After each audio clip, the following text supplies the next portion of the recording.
Hi friends, today topic Yadagirigutta Narasimhaswamy అవతార చరిత్ర. దేవుడు తన నిజ ప్రియ భక్తుల కోసం ఏదైనా చేస్తాడు.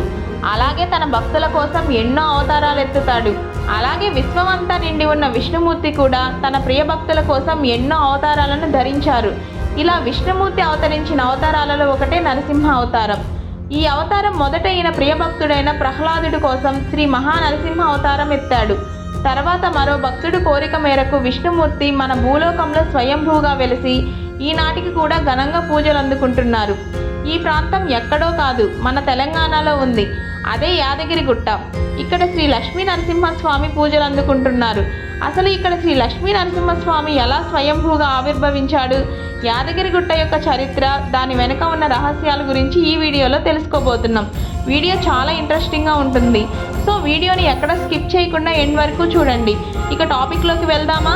యాదగిరిగుట్ట ఈ దేవస్థానం కేవలం ఒక ఆలయం మాత్రమే కాదు, శ్రీ మహావిష్ణువు నరసింహ అవతారం ప్రత్యక్షంగా దర్శనమిచ్చిన పుణ్యక్షేత్రం.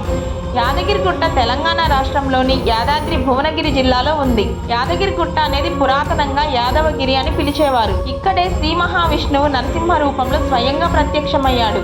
నర అంటే మానవుడు అని అర్థం, సింహ అంటే సింహ రూపం కలవాడు అని అర్థం. మొత్తానికి నరసింహ అంటే సగం మనిషి మరియు సగం సింహ రూపం కలవాడు అని అర్థం. నరసింహుడి శరీరం మనిషిగా, ముఖం సింహంగా, పొదునైన గోరులతో, గంభీరమైన ఆకృతితో ప్రహ్లాదుడి కోసం ప్రత్యక్షమై హిరణ్యకశిపుణ్ణి సంహరించాడు. తరువాత ప్రహ్లాదుడు భగవంతుణ్ణి కీర్తిస్తూ నరసింహస్వామి కరుణతో ఈ పర్వత ప్రాంతంలో తపస్సు చేశాడని పురాణాలు చెబుతున్నాయి. హిరణ్యకశిపుణ్ణి సంహరించిన తర్వాత ప్రహ్లాదుడు నరసింహుణ్ణి దర్శించి భగవంతుని దయాస్వరూపాన్ని కోరుకున్నాడు.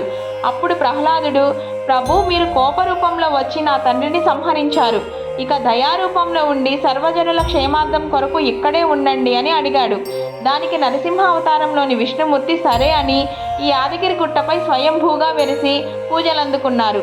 అయితే ఈ యాదగిరిగుట్ట నరసింహస్వామి ఆవిర్భావం వెనుక మరో కథ కూడా ప్రచారంలో ఉంది. త్రేతాయుగంలో యదిరి అనే మహా తపస్వి ఉన్నాడు. ఆయన మహర్షి ఋష్యశృంగుని వంశానికి చెందినవాడు.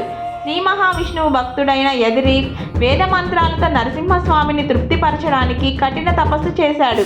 అతడు ఈ కొండపై సంవత్సరాల తరబడి ఓం నరసింహాయ నమః అని జపిస్తూ తపస్సు కొనసాగించాడు. దేవతలు ఆయన తపస్సును చూసి సంతోషించగా రాక్షసులు అసూయతో తపస్సును భంగం చేయాలని చూశారు. కానీ యదిరి మహర్షి యొక్క అచంచలమైన భక్తి, తపస్సు శక్తి వాటిని అణిచివేసింది.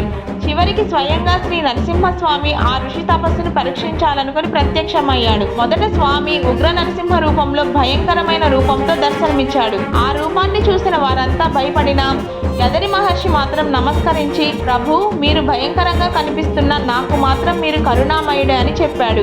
తన భక్తుని అపారమైన భక్తిని చూసి నరసింహస్వామి ఉగ్రరూపం విడిచి శాంత నరసింహ రూపంలో ప్రత్యక్షమయ్యాడు. తన తపస్సుతో సంతోషించిన స్వామి, యదిరి, నీ కోరిక ఏమిటి అని అడిగాడు.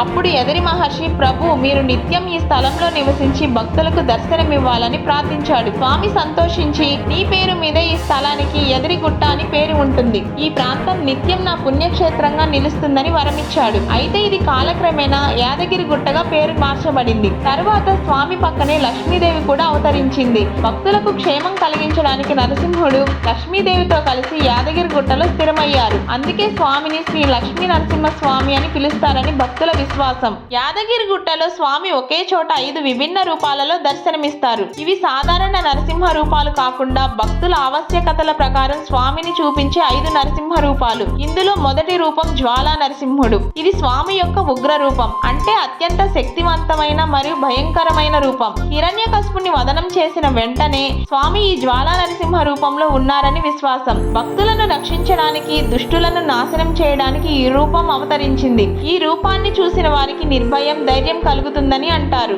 రెండవ రూపం యోగ నరసింహుడు. ఈ రూపంలో స్వామి ధ్యానముని స్థితిలో ఉంటాడు. కోపం తగ్గి శాంతి స్థితిలో యోగ ముద్రలో ఉంటాడు. ఇది అంతర్ముఖమైన రూపం. మనసును స్థిరపరచడానికి, భక్తులలో ప్రశాంతతను కలిగించడానికి ఈ రూపాన్ని దర్శిస్తే మానసిక శాంతి, జ్ఞానోదయం కలుగుతుందని నమ్మకం. మూడవ రూపం గంధ నరసింహుడు. ఈ రూపంలో స్వామి గంధముతో అలంకరించబడి ఉంటాడు. ఇది మృదువైన, కరుణామయమైన రూపం. భక్తుల కష్టాలను తీర్చే రోగాలను తొలగించే స్వరూపం. ఈ రూపాన్ని దర్శిస్తే శారీరక ఆరోగ్యం మరియు శాంతి లభిస్తుందని విశ్వాసం. 4వ రూపం నరసింహుడు. ఇది స్వామి యొక్క యోధ రూపం. హిరణ్యకశిపుని వధ సమయంలో ఉన్న ఆ ఉగ్రతను సూచిస్తుంది. ఈ రూపంలో స్వామి చేతుల్లో శస్త్రాలు, విరూపమైన ముఖం, అగ్నిజ్వాలతో కూడిన దివ్య రూపంగా ఉంటాడు. దుష్ట శక్తులను నాశనం చేసే ఈ రూపం భక్తులలో సంకటాలను తొలగించు శక్తిని ప్రసాదిస్తుంది. ఇక 5వ రూపం లక్ష్మీ నరసింహుడు. ఇది స్వామి యొక్క శాంత రూపం. ఇక్కడ మహాలక్ష్మీదేవి ఆయన ఒడిలో కూర్చొని ఉంటారు. ఇది కరుణామయమైన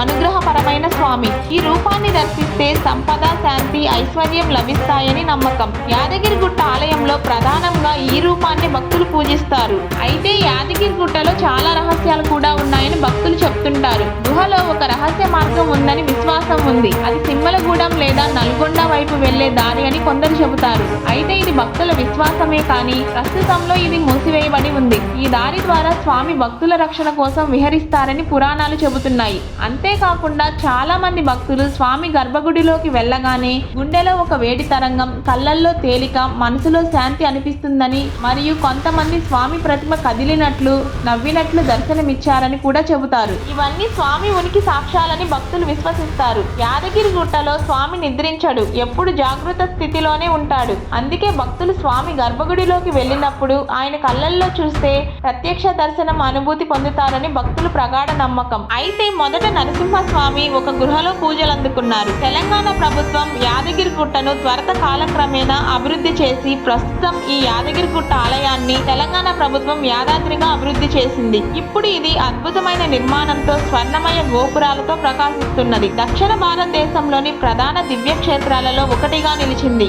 యాదగిరిగుట్ట శ్రీ లక్ష్మీ నరసింహస్వామి ఆవిర్భావం భక్తి, శ్రద్ధ, విశ్వాసానికి ప్రతీక.